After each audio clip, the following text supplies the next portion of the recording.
अमानत भाई से मैंने आपसे पहले भी कहा, मेरे वालिद साहब के उनके अच्छे मरासिम रहे हैं और कोई ऐसा मसला नहीं है कि खतरा है या खतरा नहीं है, कोई ऐसी बात नहीं है। चाहे अपने इख्तलाफात किसी के कितने भी हों, पार्टी के बाहर कोई नहीं जा सकता, पार्टी के साथ सब खड़े नजर आएंगे, हर महाज पे खड़े नजर आएंगे, भाजपा के खिलाफ, कांग्रेस के खिलाफ। उनसे कहूँगा कि ये सारी चीज़ों को देखते हुए ओखला की आवाम के लिए फैसला लें और उस स्कूल में जो बच्चे पढ़ रहे हैं उनको भी यहाँ पर शिफ्ट करा जाए, और बाकी जो यहाँ के उनके एडमिशन तो यहाँ हो ही जाएंगे इंशाल्लाह, जब पूरी दिल्ली में हम जीते हैं।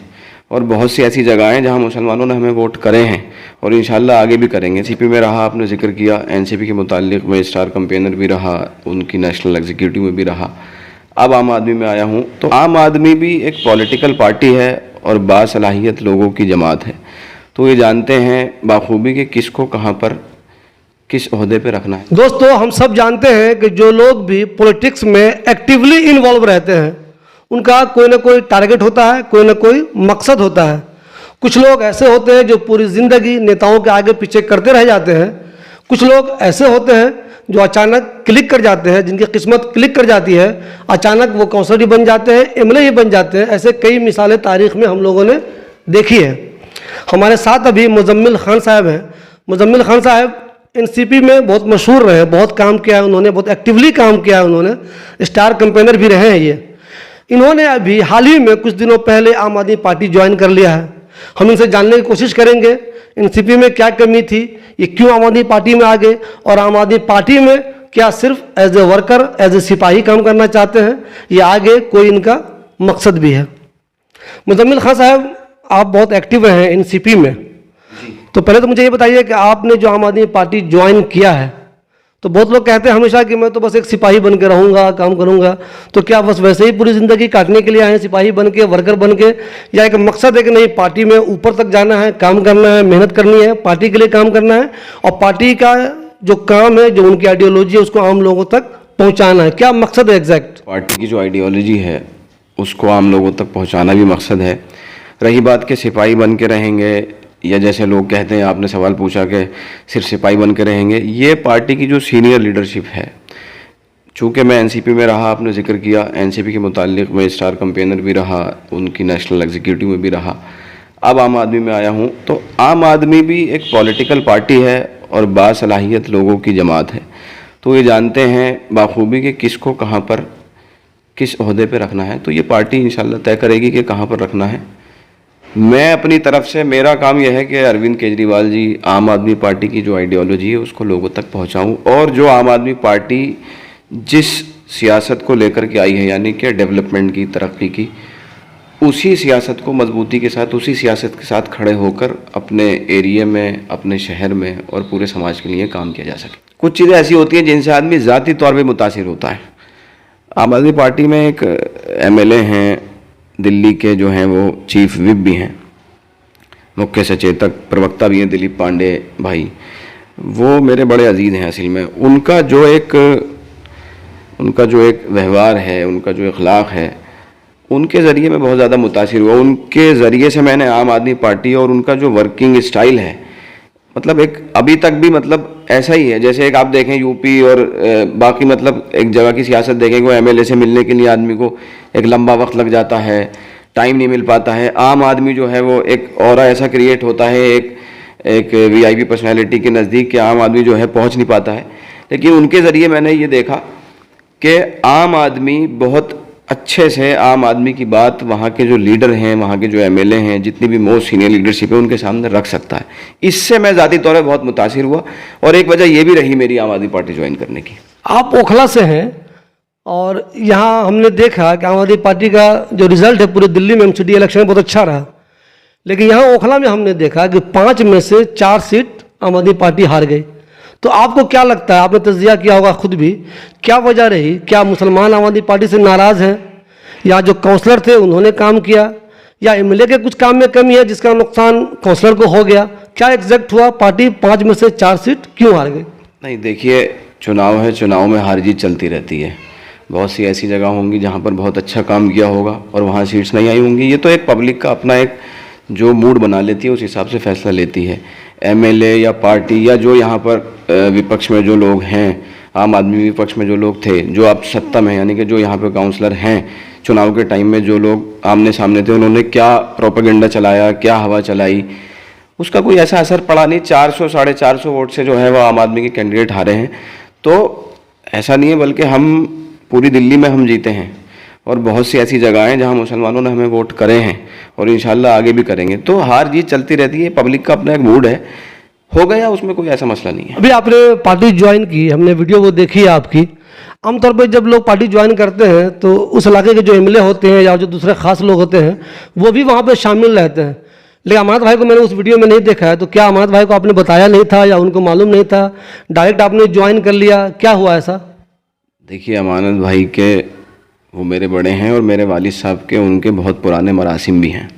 तो इसमें ये तो कहीं से कहीं तक बात नहीं है कि उन्हें इस चीज़ की खबर नहीं है या उन्हें खबर नहीं रही।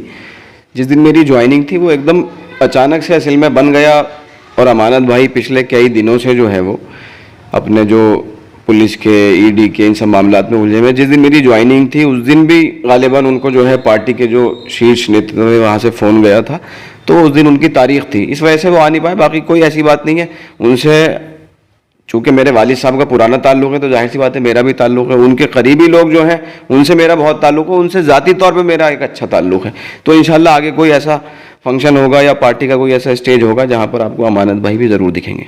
अब जबकि आपने पार्टी आम आदमी पार्टी ज्वाइन कर ली है तो ओखला में ऐसे में कई लोगों को जानता हूँ जो किसी न किसी वजह से आम आदमी पार्टी में होते हुए भी अमानत भाई से नाराज़ हैं, या तो अमानत भाई उनसे नाराज़ हैं या वो अमानत भाई से नाराज़ हैं।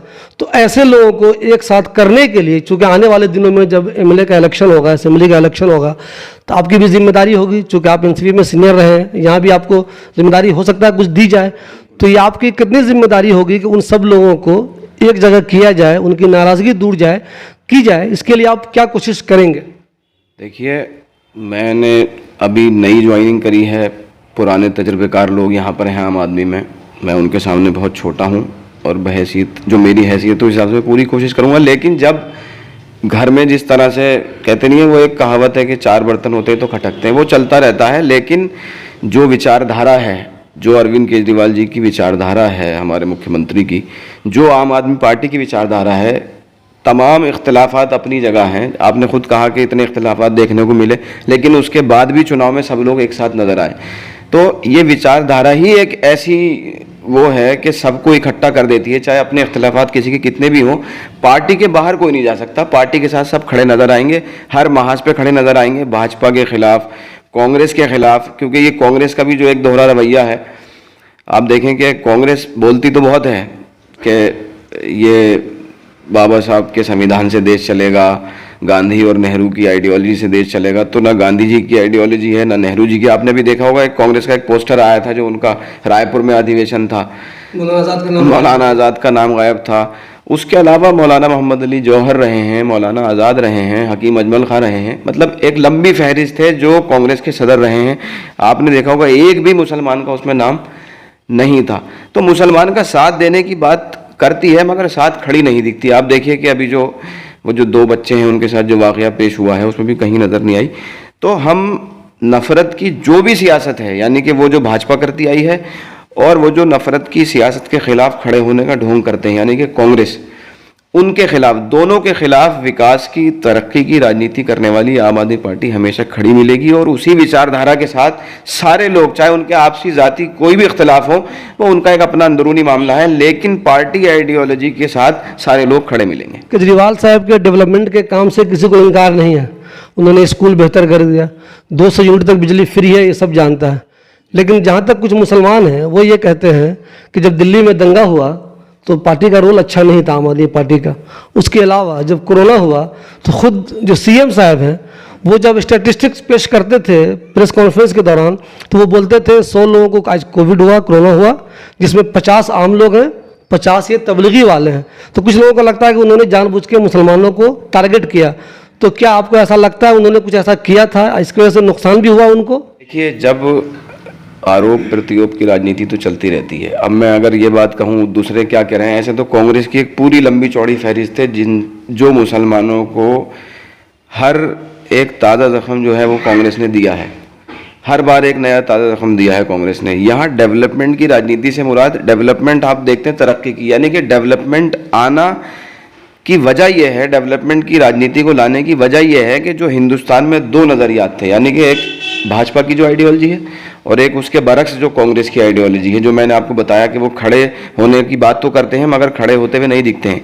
लेकिन आम आदमी ने ये दोनों नज़रियात को ख़त्म करने, जब आप नज़रियात ही ख़त्म हो जाएंगे तो फिर हिंदू और मुस्लिम और धर्म की और मज़हब की राजनीति का तो फिर कहीं स्टैंड नहीं करेगी ना। तो हम तो इस नज़रिए को ख़त्म करने की राजनीति जो है उसके साथ खड़े हुए हैं, तो ये चलता रहेगा, उसमें कोई ऐसा मसला नहीं है। ये आरोप लगते रहेंगे और अगर आरोप की बात है तो ऐसे बहुत सारे आरोप हैं जिसके जवाब कांग्रेस के लोग नहीं दे पाएंगे, जो आज केजरीवाल जी को मुसलमान के नाम पे टारगेट करके वोट लेने का काम कर रहे हैं। अरीबा के जीतने के बाद एक चीज़ ये हो गई कि आसिफ साहब जो बिल्कुल खामोश हो गए थे, उन्होंने बाउंस बैक किया एक तरह से। अब उनकी भी हिम्मत हो गई, करे मैं भी दोबारा अब फिर एमएलए बन सकता हूँ। तो आने वाले दिनों में अरीबा भी कैंडिडेट हो सकती है, ऐसा भी मुमकिन है। खुद आसिफ भाई कैंडिडेट हो सकते हैं, ये भी मुमकिन है। तो आपकी पार्टी से या तो अमाना साहब कैंडिडेट हो या कोई और हो, कुछ भी हो सकता है। तो आप लोग आसिफ मोहम्मद खान का या अरीबा का, कांग्रेस का जो भी कैंडिडेट होगा, ज़्यादा चांसेस है उन लोगों में से कोई हो, उसका मुकाबला करने के लिए कितने प्रिपेयर हैं आप लोग? हम हमेशा अपने सामने जो भी है उसका पूरा मुकाबला करने के लिए हमेशा पूरी तैयारी के साथ हैं। आम आदमी ने जो जगह दिल्ली और दिल्ली वालों के दिल में बनाई है उसमें हमें कोई बहुत ज़्यादा ऐसा नहीं है कि एक जंग हो रही है और उसमें जाना है और अब उसकी तैयारी, हम कहते नहीं है कि ऑलरेडी हम वो लोग हैं जो हमेशा एक जंग की जो आबो हवा होती है उसमें बिल्कुल प्रिपेयर रहते हैं। मतलब हमें तैयारी की ज़रूरत ऐसी कुछ खास नहीं है, हम हमेशा ही संघर्ष वाले लोग हैं। संघर्ष करके सियासत में आए हैं, संघर्ष करके दिल्ली की सत्ता में आए हैं, संघर्ष करके हमने पंजाब में सरकार बनाई है।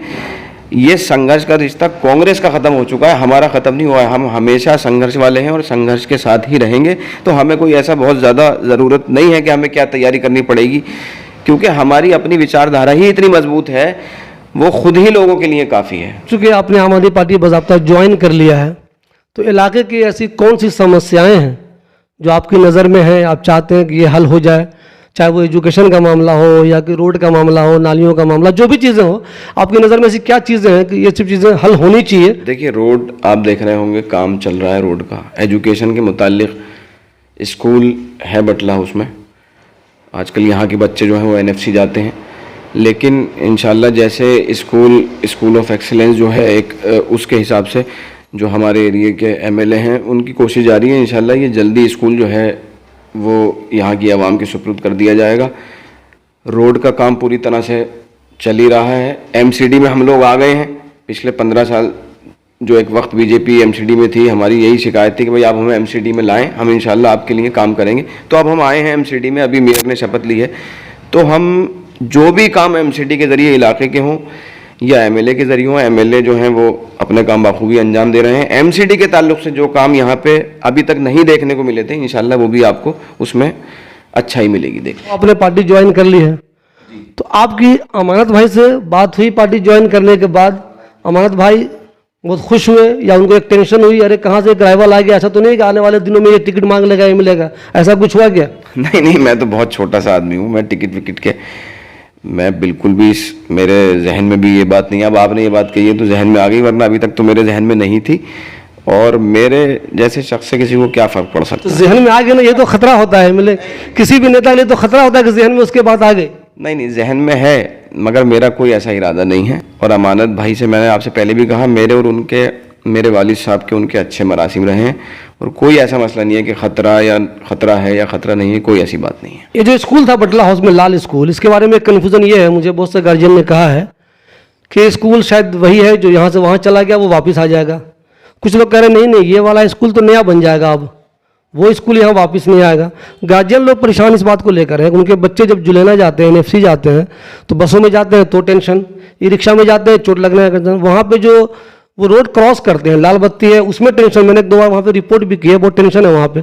तो गार्जियन मुझसे बहुत कह रहे हैं कि यार वही वाला आ जाता यहाँ पे तो बेहतर रहता। इस सिलसिले में आपकी मालूमात क्या है और आपकी कोशिश क्या होगी? देखिए, मैं आपसे यही कहूँगा कि जो भी इलाके के लोग हैं उनके हक़ में जो बेहतर होगा वो किया जाएगा। ये जो आपने बात बताई है, ऐसा मेरे भी सुनने में आई है, क्योंकि मेरी वालदा खुद जो है उन्होंने ट्यूशन पढ़ाया है और बच्चों की जो परेशानियां, जो वालिदैन बच्चों को लेकर के जो परेशानियां फेस करते हैं, मैं उससे बाखूबी वाकिफ़ हूँ। तो उसमें क्योंकि इतने माशी तौर पे ज़रूर जो आदमी सरकारी स्कूल में अपने बच्चों को पढ़ा रहा है, तो ये ज़रूरी नहीं कि मुआशी तौर पर बहुत ज़्यादा मजबूत हो, तो जाहिर सी बात है किराया भी खर्च हो रहा है। तो मैं खुद अपनी तरफ से भी हमारे जो एरिया के एमएलए हैं अमानत भाई से इसके लिए रिक्वेस्ट करूंगा कि इनके हक में, यानी कि इनको जो पैसा खर्च हो रहा है, जो ये लोग अपने सिक्योरिटी को लेके कंसर्न है कि बच्चे इतनी दूर जा रहे हैं, उसमें लड़कियां भी हैं, माहौल इतना आजकल आप देखें कि, तो इन सब को लेकर के मैं खुद उनसे कहूँगा कि ये सारी चीज़ों को देखते हुए ओखला की आवाम के लिए फैसला लें और उस स्कूल में जो बच्चे पढ़ रहे हैं उनको भी यहाँ पर शिफ्ट करा जाए, और बाकी जो यहाँ के उनके एडमिशन तो यहाँ हो ही जाएंगे इंशाल्लाह जब स्कूल हो जाएगा। तो इसके लिए हम खुद पूरे जोर लगा करके जो भी फैसला होगा उनके फेवर में ही होगा इंशाल्लाह, जो यहाँ के